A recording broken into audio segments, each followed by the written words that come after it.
Cricket মাঠের লড়াইটা সাধারণত ব্যাট বলের মধ্যেই সীমাবদ্ধ থাকার কথা, কিন্তু ভারত পাকিস্তান ম্যাচ মানেই সেখানে রাজনীতি, কূটনীতি আর চাপা উত্তেজনার ছায়া। এবার সেই উত্তেজনা আরো বড় আকার নিয়েছে, কারণ পাকিস্তান ঘোষণা দিয়েছে তারা টি-20 বিশ্বকাপে ভারতের বিপক্ষে ম্যাচ খেলবে না। পাকিস্তানের দাবি, বর্তমান রাজনৈতিক বাস্তবতায় ভারতের সঙ্গে মাঠে নামা সম্ভব নয়। আর এই সিদ্ধান্তের পেছনে আঞ্চলিক প্রেক্ষাপটও গুরুত্বপূর্ণ হয়ে উঠেছে। বিশেষজ্ঞদের মতে দক্ষিণ এশিয়ার ক্রিকেটে বাংলাদেশকে ঘিরে সাম্প্রতিক আলোচনাগুলো এই সমীকরণে প্রভাব ফেলেছে। বাংলাদেশকে কেন্দ্র করে টুর্নামেন্ট আয়োজন, অংশগ্রহণ এবং পক্ষপাতের অভিযোগ নতুন করে বিতর্ক তৈরি করেছে।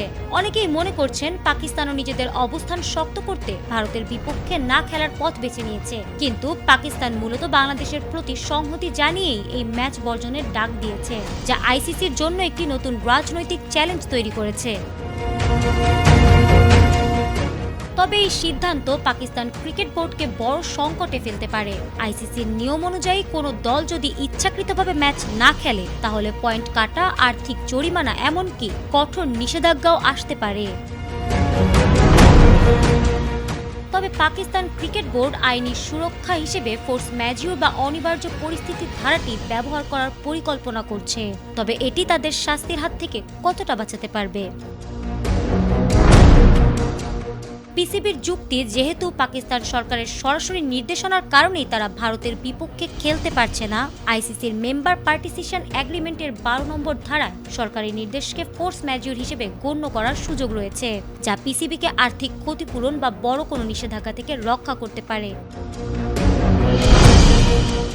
তবে আইসিসি এবং ভারতীয় ক্রিকেট বোর্ড এটিকে একটি দুর্বল যুক্তি মনে করছে। তাদের মতে পিসিবি চেয়ারম্যান মহসিন নাকভি নিজেই পাকিস্তান সরকারের স্বরাষ্ট্রমন্ত্রী, তাই এই সরকারি নির্দেশকে স্ব-আরোপিত বা ইচ্ছে করে তৈরি করা পরিস্থিতি হিসেবে দেখা হতে পারে। এদিকে পাকিস্তান পুরো টুর্নামেন্ট খেলছে, শুধু ভারতের বিপক্ষে ম্যাচটি বাদ দিচ্ছে, যা নিয়মের সঙ্গেও সাংঘর্ষিক।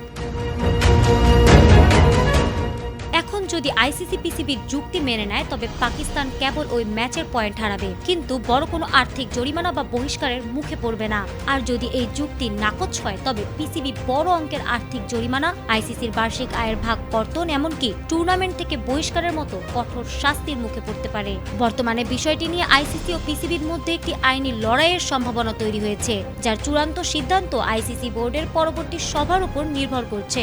সব মিলিয়ে এখন প্রশ্ন একটাই, ফোর্স ম্যাজিউর কি সত্যি পাকিস্তানকে আইসিসির শাস্তি থেকে বাঁচাতে পারবে, নাকি ক্রিকেটের নিয়মেই শেষ পর্যন্ত কঠোর সিদ্ধান্ত আসবে? ফারহানা হক, এটিএন বাংলা।